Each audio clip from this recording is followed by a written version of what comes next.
The romantic spark is diminishing, and my affection for my partner is waning because he has become overly complacent in our dynamic and consistently shirks responsibility for domestic duties.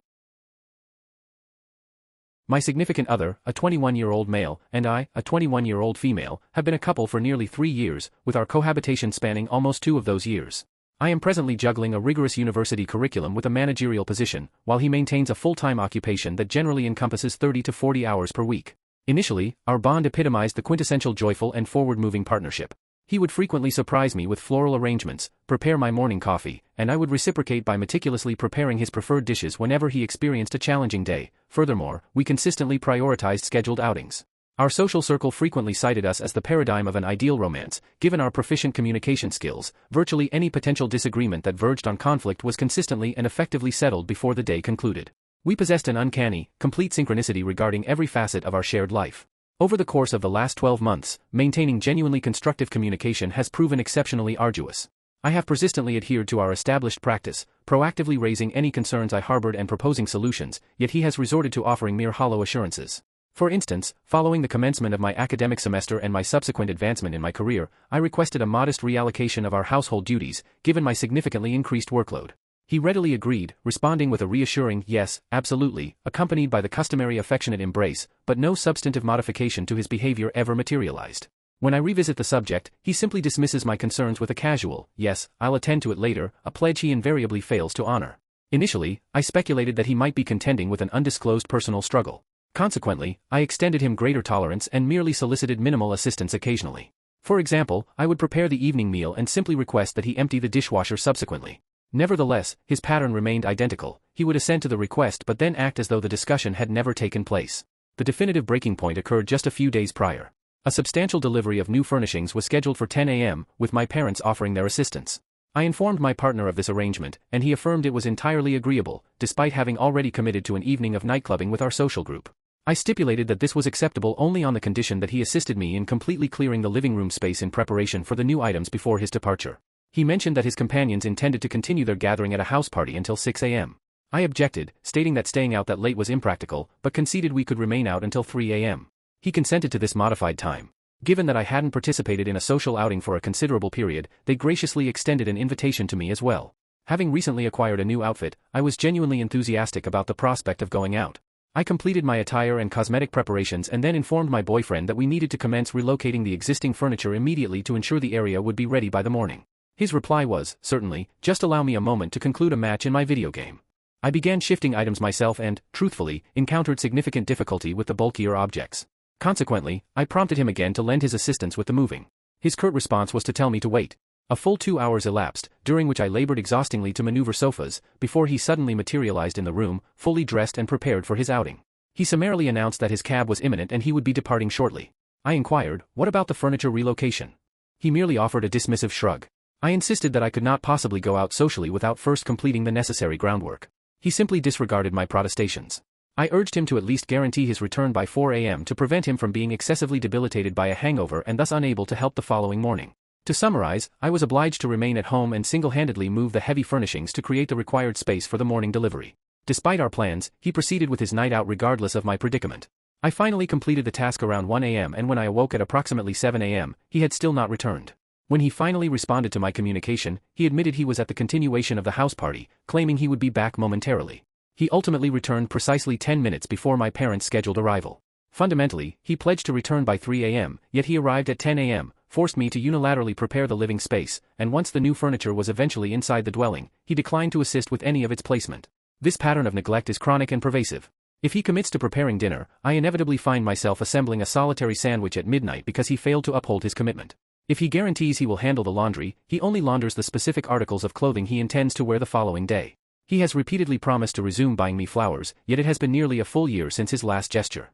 I confronted him about this stagnation last evening, conveying that I felt unappreciated and exploited, given the totality of the domestic labor I undertake. Once more, he engaged in the familiar dialogue, acknowledging his numerous lapses in judgment and declaring a willingness to do whatever necessary to restore my feeling of being cherished. I made a singular request, his assistance with the morning's chores. He readily agreed. Predictably, I wound up executing every single task autonomously. I am becoming profoundly exhausted by constantly coddling him and extending him perpetual pardon. This marks the initial instance in our 3-year relationship where I have seriously contemplated separation. Despite this, I am aware that I likely will not initiate a departure, as my affection for him and his family remains genuine, yet absolutely none of my efforts seem capable of penetrating his willful obliviousness. Top/relevant commentary. Commenter 1, it appears the unvarnished truth of your association is finally registering, and the rose-tinted spectacles of infatuation have been completely removed. Your assessment is accurate. He has achieved a state of profound complacency because, fundamentally, it seems he can navigate through any transgression with impunity, confident that you will simply overlook it. His behavior lacks consequence, predominantly because whenever you address it, he simply offers a facile promise of reform, and predictably, nothing changes. Even within your initial submission, you express a reluctance to terminate the relationship. Given this premise, what grounds do you have for anticipating a transformation if there is zero genuine jeopardy of your eventual departure? The issue is not a failure of comprehension on his part, rather, it is a complete absence of accountability. Consequently, he feels empowered to perform actions such as disregarding your pleas or, to be candid, saddling you with monumental tasks like relocating all the household items while he pursues leisure activities, secure in the knowledge that you will be awaiting his return. You are, unequivocally, being exploited. The necessary modifications cannot be unilaterally implemented by you because they are entirely contingent upon his actions. You must immediately begin enforcing consequences. Demonstrate to him, beyond any doubt, that he stands a clear chance of losing you permanently. Observe the rapidity with which his conduct shifts. Hopefully, this provides the necessary shock to the system he requires to cease these actions against you. The entire structure will inevitably collapse, and his negative patterns will re-emerge if you perpetually pardon him and decline to hold him responsible for his commitments. Original poster's reply, I believe I have internalized the idea that he should initiate change purely based on his affection for me, which is the primary reason I hesitate to issue an ultimatum.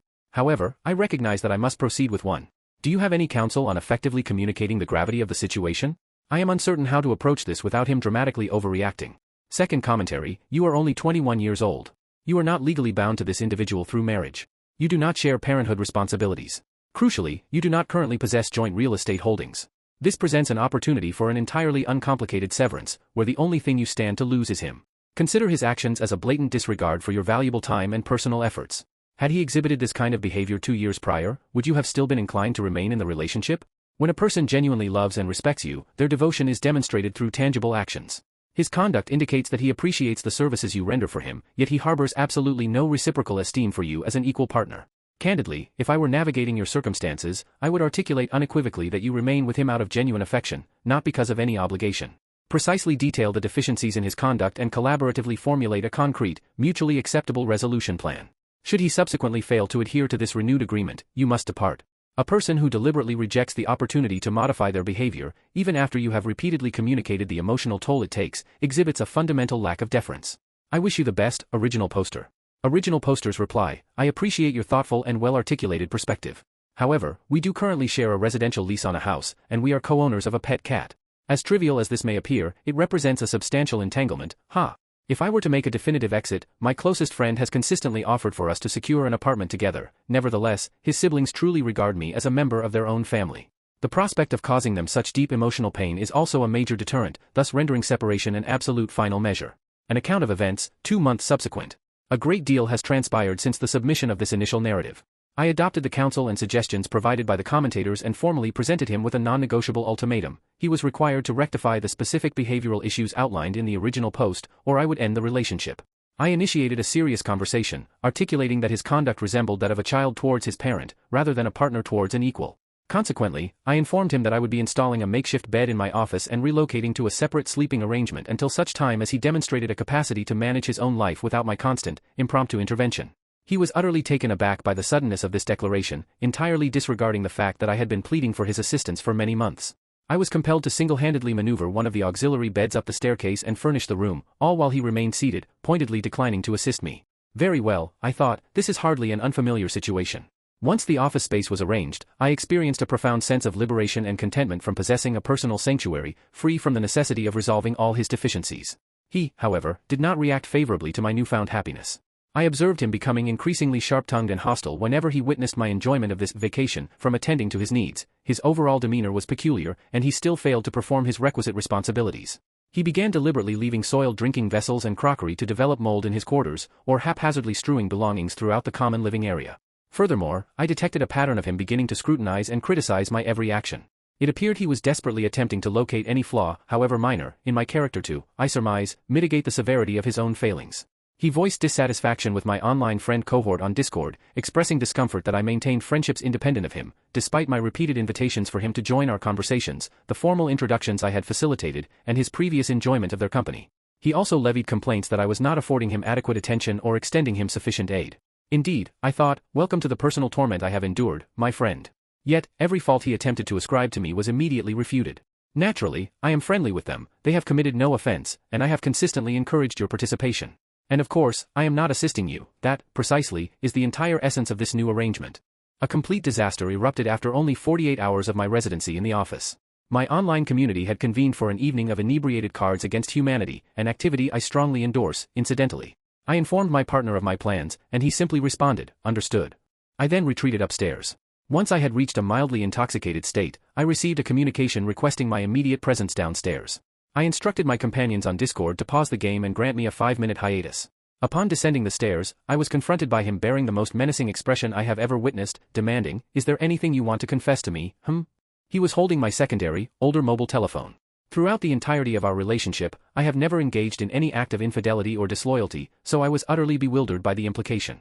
Giggling slightly due to the alcohol, I inquired, "Confess what?"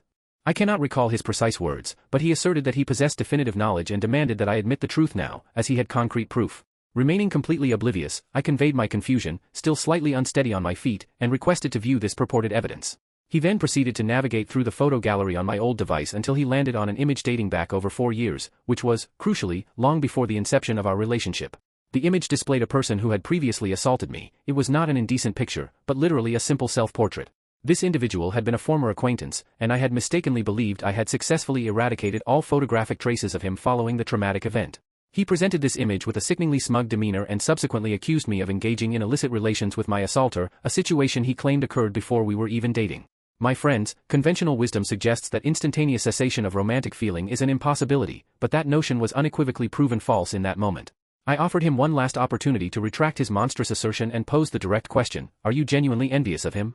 He explicitly confirmed that he was, adding that he regretted not having been the one to engage in the action first. In a charitable interpretation, I genuinely suspect he chose his words poorly and did not intend to express a desire to have assaulted me, but good heavens, my inebriated mind registered it as an utterly unforgivable statement. While the precise words I uttered escape my memory, I terminated the relationship right then and there.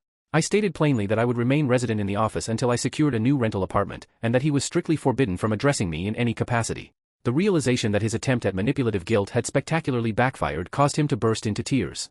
I simply ascended the stairs, placed my headset on, and announced to my group, "Guess who is newly unattached?" In brief, my compassionate Discord collective collectively resolved to maintain a constant video connection with me, sensing an imminent danger given my continued residence under the same roof. Their apprehension was entirely justified. He initially relocated to his mother's residence, which is situated nearby, but subsequently returned and violently attempted to force entry by aggressively kicking the door at approximately midnight. The pretext? My online friends had been engaging in playful flirtatious banter with me, mostly in jest. Moreover, this individual had seized my old phone and systematically logged into all my social media and messaging applications to find further material with which to attempt emotional blackmail. I was forced to urgently contact my parents for immediate extraction because he had successfully gained entry and was violently hurling objects around the room, once again leveling unfounded accusations of infidelity. I am presently residing at my parents' home until I can finalize arrangements for a new apartment. I am profoundly fortunate to have the support of my online community. Had they not been continuous witnesses to his emotional meltdown via the video link, I seriously doubt my account would have been credited by others. My deepest gratitude goes out to them. Top/relevant comment. Commenter 1, it almost gives the impression that the former boyfriend was himself engaging in infidelity and was deliberately attempting to instigate a breakup to absolve himself of the responsibility of being the one to terminate the relationship. Partners who accuse their counterpart of disloyalty without any legitimate rationale are frequently guilty of the transgression themselves. They tend to evaluate everyone else's morality based on their own, seeking to rationalize their conduct by asserting that their partner is equally culpable. I would wager money that the ex-boyfriend will introduce a new girlfriend within the week, having previously maintained a clandestine affair, but will assert that their meeting was merely recent. Original poster's reply, I truly question that hypothesis. I believe he was simply consumed by a frantic compulsion to discover any evidence that would portray me negatively, thereby making our respective faults appear balanced, if that is a logical interpretation. Second commentary, a couple of inquiries spring to mind. Firstly, what is their socio-economic standing? Secondly, why on earth did he possess not only her obsolete mobile device but also unrestricted access to its contents? And how is it that she neglected to sign out of any of her accounts? Astounding. I am genuinely curious about the psychological dysfunction driving an individual like this. And no, I have no desire to hear the overused, simplistic "he's a narcissist" trope that everyone seems eager to employ for armchair diagnosis.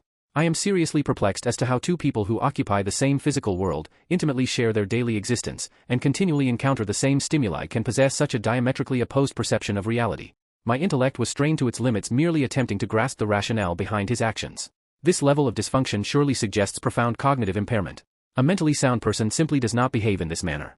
Given this apparent degree of cognitive damage, I would confidently predict that he is an enthusiast of Tate, admires Musk, discusses, financially participates in, or expresses interest in cryptocurrency, enjoys the intellectual offerings of Jordan Peterson, and self-identifies as a rationalist, humanist, and libertarian.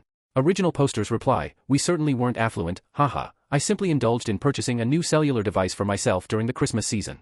The previous phone still maintained all my active login sessions and accounts. I simply procrastinated on completely erasing the device because it housed a substantial quantity of treasured older photographs.